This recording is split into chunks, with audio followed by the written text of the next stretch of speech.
Rồi, thì thầy xin chào tất cả các bạn nhé.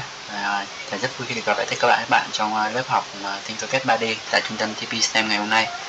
Đấy, thì đến với buổi học ngày hôm nay ấy, thì thầy sẽ hướng dẫn cho các bạn làm một cái dự án mới. Đấy, cái dự án này của thầy là là một cái vòng quay. Đấy, vòng quay thú luôn các bạn. Đấy, các bạn đã thấy nhìn cái vòng quay này ở nhiều trong phim mà đúng không?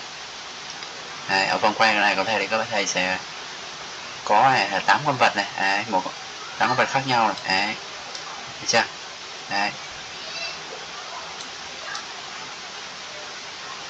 Rồi, bây giờ thầy sẽ mô tả phần chuyển động cho các bạn xem nhé. Rồi, về phần chuyển động các bạn sẽ nhận, ta sẽ nhấn vào cách để cho nó chuyển động này.